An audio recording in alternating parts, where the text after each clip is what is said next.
Halo semuanya, selamat datang di Film Posting. Kali ini kita akan ngebahas sebuah film berjudul War of the Worlds yang dirilis pada tahun 2023. Film bergenre sci-fi ini menceritakan tentang invasi alien yang hampir memusnahkan umat manusia dan perjuangan terakhir para penyintas untuk bertahan hidup. Sebelumnya saya mau memberitahukan kalau video ini disulis-suarakan oleh AI suara dari Lasaka Dharma atau Kamar Film di Eleven Labs. Jadi channel ini tidak ada hubungannya dengan channel Kamar Film. Suara ini dipakai karena enak didengar. Dan kalau pemilik suara ini keberatan, maka saya akan menghapus video yang memakai suara dari channel Kamar Film beserta video-video sebelumnya. Jadi langsung saja kita masuk ke dalam alur ceritanya. Film dibuka dengan pemandangan luar angkasa, kamera menyorot ke planet merah yang sepi. Tiba-tiba, roket meluncur dari Mars dan disusul yang lainnya hingga akhirnya seluruh armada menuju planet terdekat yaitu Bumi. Ceritanya lalu berpindah ke sebuah hutan biasa di malam hari. 3 sahabat, 2 cowok dan 1 cewek mengayuh sepeda mereka sambil mengikuti navigator menuju lokasi jatuhnya meteor. Saat mencari benda langit itu, Herbert melihat sesuatu bergerak di semak. Ia meninggalkan teman-temannya untuk memeriksa, tapi ternyata tidak ada apa-apa. Sampai teman-temannya muncul diam-diam dan bikin dia kaget setengah mati. Mereka lanjut mencari meteor, sambil nonton rekaman video Herbert yang ngomong soal kemungkinan alien dari Mars akan menyerang bumi. Mirip film lama karya Tim Burton. Tapi baru saja asyik ngebahas teori konspirasi, baterai navigator mati. Akhirnya mereka mutusin buat nginap di rumah Herbert. Namun begitu mereka pergi, dari balik kegelapan muncul makhluk aneh bertentakel yang bercahaya hijau. Keesokan paginya, Hannah merekam Herbert yang lagi ngerjain Ogilvy yang masih tidur. Tapi suasana berubah ketika ibu Herbert memintanya pulang ke rumah. Herbert menolak dan jadi kesal. Hannah mencoba menenangkannya, dan mereka pun sarapan pancake bareng. Tak lama, dari berita, mereka tahu meteor sebenarnya jatuh di dekat situ. Bersemangat, ketiganya langsung naik sepeda dan menuju lokasi. Banyak warga sudah berdatangan melihat batu aneh itu. Hannah menyarankan mereka mutar lewat belakang agar nggak diusir polisi. Begitu sampai, mereka mendekati benda itu tanpa takut radiasi. Tapi tiba-tiba Ogilvy berteriak kesakitan, tangannya terbakar saat menyentuhnya. Herbert segera merekam, dan mereka sadar itu bukan batu, tapi kapsul alien. Tutupnya terbuka, dan di dalamnya ada makhluk menyeramkan mirip gurita raksasa. Hannah panik ingin kabur, tapi Herbert justru terpaku melihatnya penuh rasa takjub sebelum kapsul itu menutup lagi. Saat mereka hendak pergi, polisi datang dan menahan mereka sampai dosen mereka, Dr. Steen, tiba di lokasi. Sang dosen tampak tidak heran, katanya, "Kalian memang selalu muncul kalau ada yang jatuh dari langit." Tapi Herbert masih terlihat cemas. Dia merasa makhluk dalam meteor itu tidak bersahabat. Tiba-tiba, benda luar angkasa itu terbelah. Dari dalamnya keluar makhluk raksasa bertentakel dengan 3 kaki panjang, seperti mesin perang hidup. Dalam sekejap, makhluk itu menembakkan sinar api yang membakar manusia di sekitarnya. Tanpa disadari alien, mereka berhasil kabur naik sepeda menuju kota. Di langit terlihat asap hitam pekat dari kapsul lain yang juga mendarat. Setibanya di rumah, mereka menonton berita. Jet tempur terlihat dikirim untuk menyambut tamu dari langit. Seorang pria di TV menangis, bilang kalau batu-batu itu adalah hukuman Tuhan atas dosa manusia. Tapi Dr. Steen dan pihak militer menegaskan tidak usah mencoba berkomunikasi dengan mereka, biarkan tim khusus yang tangani. Saat mencoba menelepon keluarga, mereka sadar semua jaringan mati. Herbert yakin makhluk itu datang dari Mars. Dalam situasi kacau begitu, mereka malah duduk minum teh. Beberapa jam kemudian, Hannah melihat seseorang bersembunyi di kebun. Ternyata bukan alien, tapi tentara Inggris bernama Ben yang sudah setengah gila dan berlumur darah. Ia minta perlindungan dan Herbert membiarkannya masuk. Ben bercerita kalau pasukan manusia telah dihancurkan total. Dengan tangan gemetar, ia menenggak whisky lalu berkata ia hanya selamat karena jatuh tepat saat sinar maut dilepaskan. Anak-anak muda itu berharap militer bisa mengendalikan keadaan, tapi Ben pesimis. Ia menyarankan untuk kabur sejauh mungkin. Herbert bersikeras ingin mencari ibunya dan mengusulkan memakai walkie-talkie untuk komunikasi. Ben mencoba menghubungi markas lewat radio, tapi pesan yang datang malah lebih buruk. Semua orang harus segera evakuasi. Alien terus mendarat di seluruh wilayah. Mereka mengemasi makanan, lalu berangkat dengan sepeda. Di langit, jet-jet tempur melintas, tapi tak lama kemudian Ben menerima kabar. Tripod raksasa sudah menguasai pinggiran kota dan membumi hanguskan tentara dengan sinar kematian. Dalam perjalanan, mereka bertemu patroli militer yang memberitahu kalau warga sipil sedang dievakuasi, dilarang mencari keluarga sendiri. Akhirnya, mereka tiba di pangkalan evakuasi, tempat ribuan orang sudah mengantre dengan wajah putus asa. Ben memanfaatkan koneksinya untuk membantu mereka menyelinap ke sebuah kapal yang siap berangkat. Saat kapal mulai berlayar, para mahasiswa melihat sekawanan burung beterbangan di atas hutan, tanda ada sesuatu yang besar di bawah sana. Tak lama kemudian, tripod Martian muncul dan mulai beraksi, menghancurkan apapun di hadapannya. Pasukan militer sempat berhasil menjatuhkan satu tripod, tapi kemenangan itu cuma sementara. Dari kejauhan, gelombang baru kendaraan alien datang, jauh lebih banyak. Manusia langsung kabur meninggalkan medan perang. Dalam kekacauan itu, Hannah terjatuh dan pingsan. Saat malam tiba, Hannah membuka matanya, dan mereka pun kembali ke kapal, mendayung menuju London. Di sepanjang perjalanan, kota-kota terbakar di Cakrawala. Dunia yang mereka kenal sudah lenyap. Setelah melalui kengerian invasi, mereka menepi dan mencari tempat aman di dalam hutan. Di sanalah mereka bertemu seorang pria aneh, seorang pendeta sekaligus jurnalis berita. Ia berkhotbah dengan suara putus asa, menyebut invasi ini sebagai hukuman Tuhan atas dosa manusia.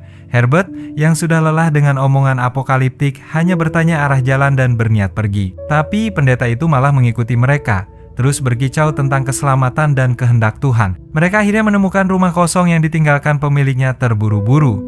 Saat membagi persediaan, Ogilvy dan si pendeta bertengkar hebat. Pendeta itu marah, mengambil pisau dan menodongkannya ke Herbert.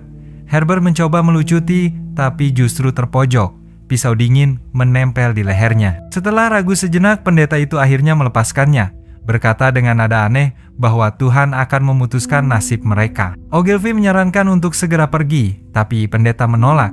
Katanya mereka harus tetap di sana karena takdir belum selesai. Mereka duduk tegang di meja makan sementara si pendeta menyalakan lilin. Ia menawarkan roti pada Hannah sambil berkata bahwa perempuan adalah makhluk lemah, namun penting untuk memperbanyak umat baru.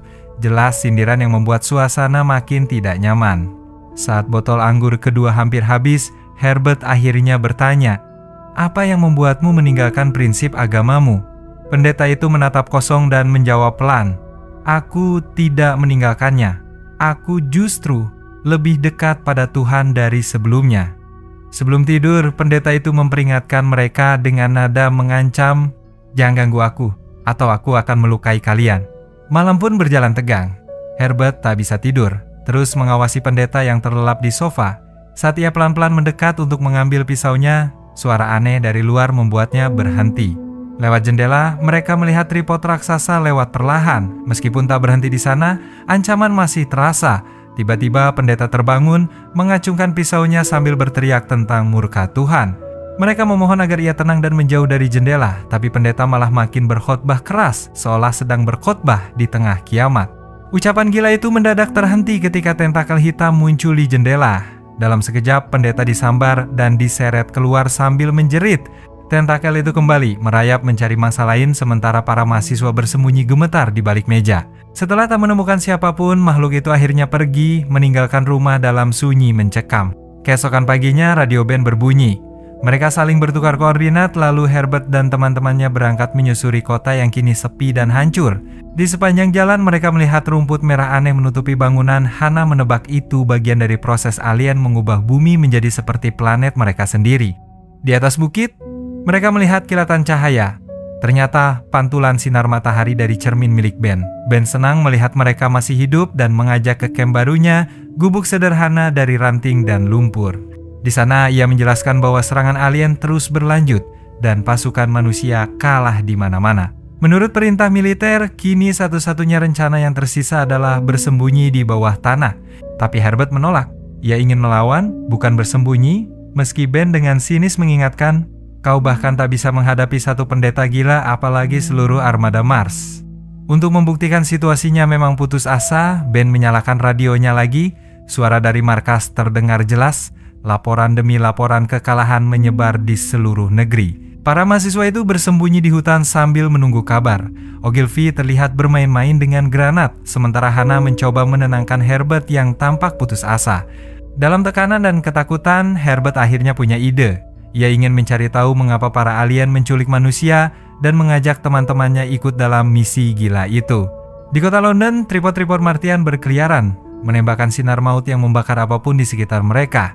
Pemandangan itu cukup membuat siapapun kehilangan harapan. Tapi anehnya, Herbert, Hannah, dan Ben justru masih menyimpan sedikit optimisme dan tekad untuk melawan. Mereka menyelinap di antara reruntuhan kota, bersembunyi di balik patung dan puing-puing, bergerak perlahan seperti pasukan gerilya. Akhirnya, mereka sampai di dekat kapal pendaratan raksasa, benda yang dulu dikira meteor. Herbert dan Hannah merayap mendekat di antara pepohonan. Dari kejauhan, mereka melihat tripod-tripod sedang memindahkan sesuatu ke dalam kapal induk, ratusan telur aneh yang tampak berdenyut. Hannah melapor lewat radio ke Ben, tapi sebelum ia sempat melanjutkan, Ogilvy disambar tentakel dan diculik. Ben langsung berlari ke arah tripod dan melepaskan tembakan, tapi pelurunya terlalu kecil untuk melukai monster baja itu. Marah, tripod membalas dengan mencambukan tentakelnya. Dalam detik terakhir, Ben menarik pin granat dan meledakkan dirinya bersama tripod itu. Ledakannya menghancurkan mesin tersebut dan tubuh Ogilvy terlepas. Herbert dan Hannah menemukan Ogilvy yang masih hidup, tapi Ben tewas di tempat. Mereka tak punya waktu untuk berduka, tripod lain sudah datang, menembakkan sinar api ke arah mereka. Bertiga, mereka berlari sekuat tenaga dan bersembunyi di bawah jembatan, lalu masuk ke saluran air bawah tanah untuk berlindung. Di tempat gelap dan lembab itu, mereka berdebat. Ogilvy kesal tak mau membusuk di got, tapi Hannah cepat memotong perdebatan sebelum semuanya pecah. Mereka akhirnya diam, hanya ditemani suara air dan ketakutan. Malam berlalu panjang. Mereka bertanya-tanya seperti apa dunia di luar nanti, apakah masih ada manusia yang hidup. Saat fajar datang, semuanya hening. Tak ada suara ledakan, tak ada tripod. Para mahasiswa astronomi itu berjalan menelusuri reruntuhan kota hingga menemukan semak rumput merah aneh, tanaman alien yang kini mulai layu dan sekarat. Tak jauh dari situ mereka melihat makhluk mirip gurita kecil, sama seperti yang dulu keluar dari meteor, tergeletak mati di tanah. Awalnya mereka melempari dengan batu, takut kalau itu masih hidup, tapi setelah yakin, mereka mendekat dan melihat tripod raksasa yang roboh tak jauh dari sana. Tampak jelas, para penyerang itu sudah kalah. Tiba-tiba, dari balik asap dan debu muncul Dr. Stein bersama pasukan militer. Ia menjelaskan penyebab sebenarnya. Mereka mati bukan karena senjata kita, tapi karena virus dan bakteri bumi. Tubuh Martian tidak punya kekebalan terhadapnya. Herbert lalu menerima panggilan radio. Ibunya berhasil diselamatkan dan sedang dipulangkan oleh pihak militer. Mereka bertiga naik ke mobil tentara dan pergi meninggalkan reruntuhan London. Namun sebelum layar gelap, kamera menyorot sebuah telur alien yang tampak retak. Dan dari celahnya, perlahan muncul satu tentakel kecil yang bergerak. Film pun berakhir di sana. Dengan pesan ambigu, apakah ini akhir atau awal dari invasi berikutnya?